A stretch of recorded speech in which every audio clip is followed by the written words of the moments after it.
In the early 1930s, Britain was a nation quietly trembling beneath the surface. The wounds of war were still fresh, the economy fragile, and the crown, once unshakable, was beginning to show its first cracks in generations.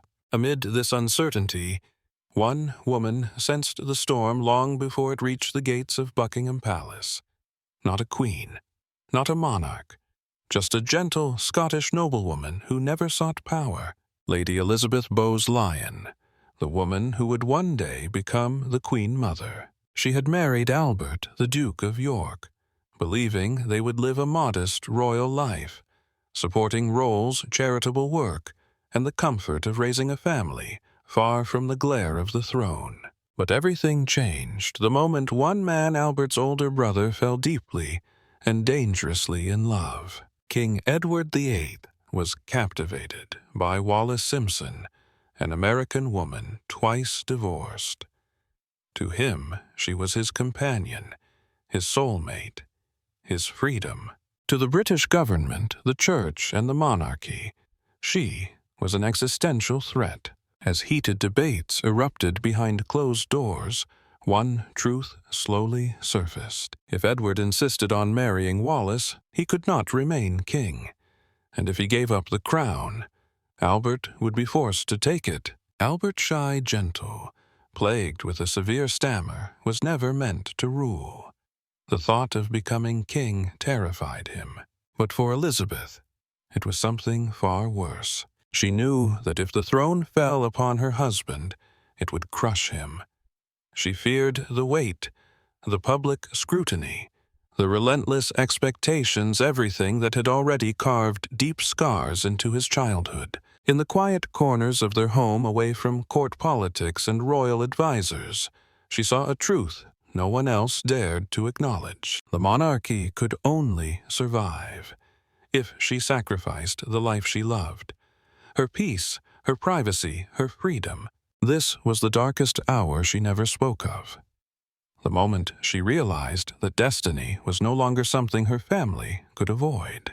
The crown was coming for them, and Elizabeth would have to step into a role she never wanted, to save a monarchy that was already beginning to crumble. The crisis intensified with every passing week.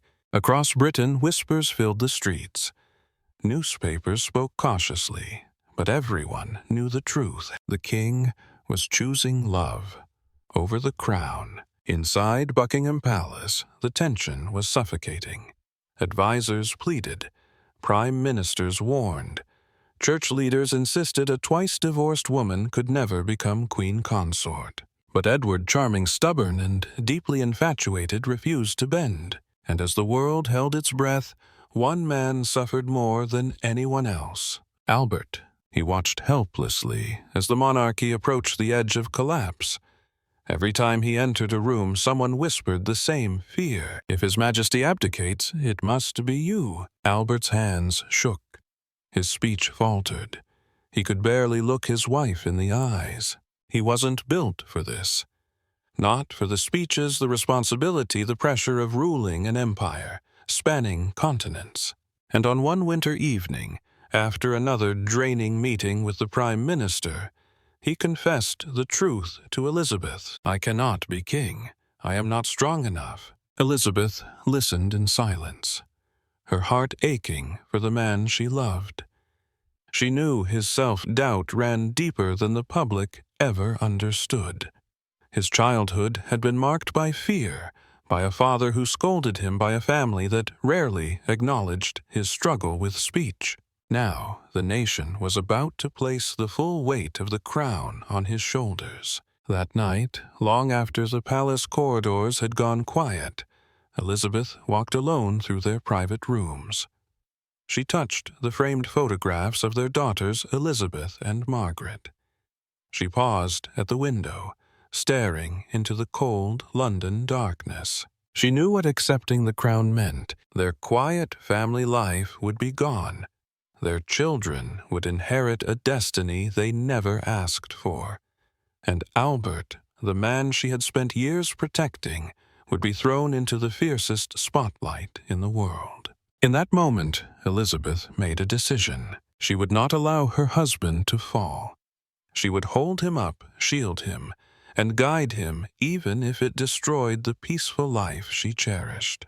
Hours later, the world heard the words that echoed through history. I have found it impossible to carry on the heavy burden of responsibility without the help and support of the woman I love. With that single sentence, Edward VIII abdicated, and the crown began to move unstoppable, merciless, toward Albert and Elizabeth. The monarchy had been saved, but their lives would never be the same again. The morning after Edward's abdication was unlike any other in royal history.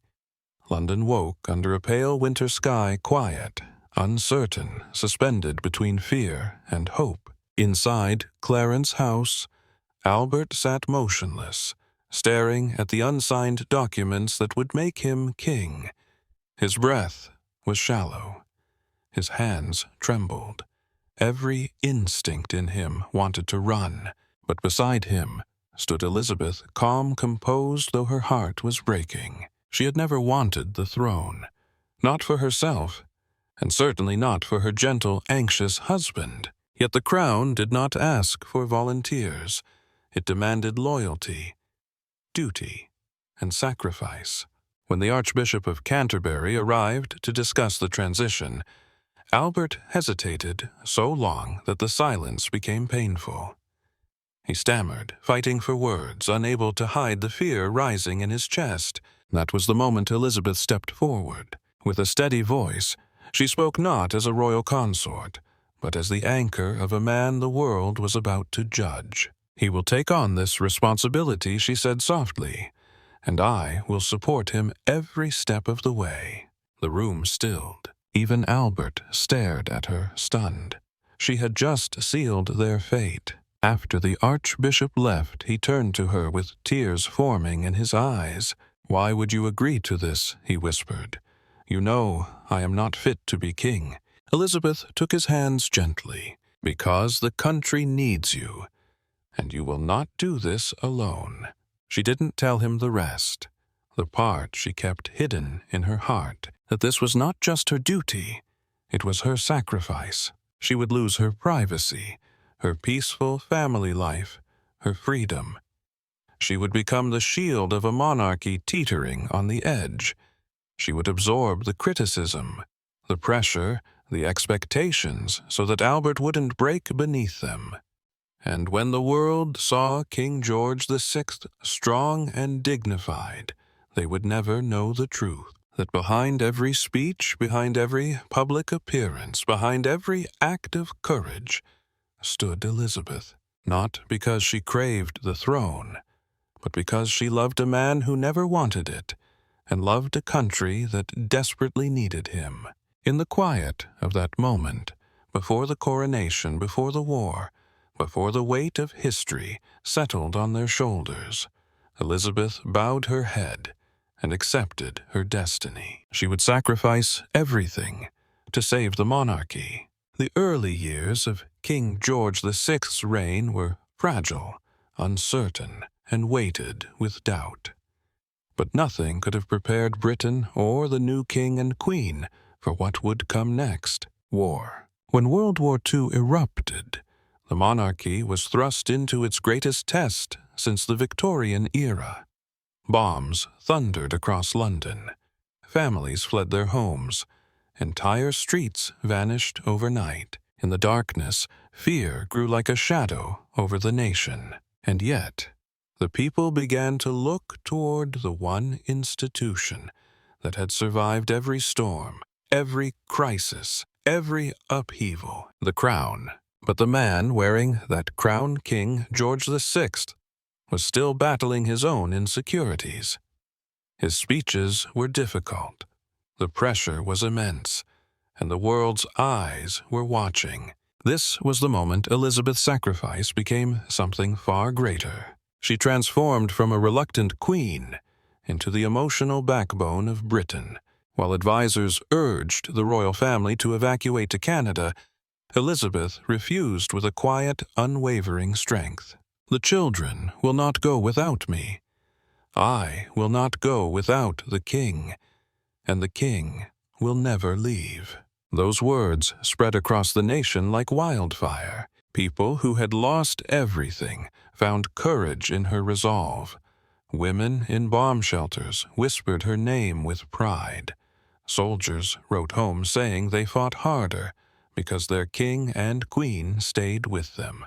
And when Buckingham Palace itself was bombed, Elizabeth stepped outside the ruins and said calmly, "I'm glad we were bombed.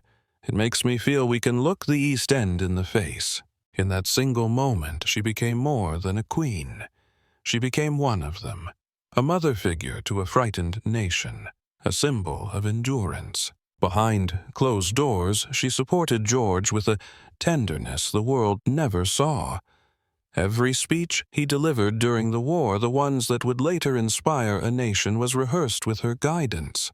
She sat beside him through every stumble, every breath, every moment of doubt, helping him shape the voice that would carry Britain through its darkest hours. The public saw a determined king, but only Elizabeth knew how much strength it took for him to stand before a microphone and speak. And she was there day after day, year after year, turning fear into courage and despair into hope. Her sacrifice was no longer just personal. It was national. In the chaos of war, she became the quiet force holding the monarchy and the nation together. When the war finally ended, Britain emerged battered but unbroken. The nation had endured loss, fear, destruction, but it had also rediscovered something powerful, its faith in the crown. And that faith existed largely because of one woman, Elizabeth Bowes-Lyon. The queen, who never wanted the throne, had become the symbol of resilience, dignity, and quiet, immovable strength. Her husband, King George VI, grew into his role with a steadiness few expected. He led the nation through victory with humility and resolve. But those closest to the palace knew the unspoken truth. He stood tall because she stood behind him. Every speech, every public appearance, every brave moment was strengthened by her presence just a few steps away.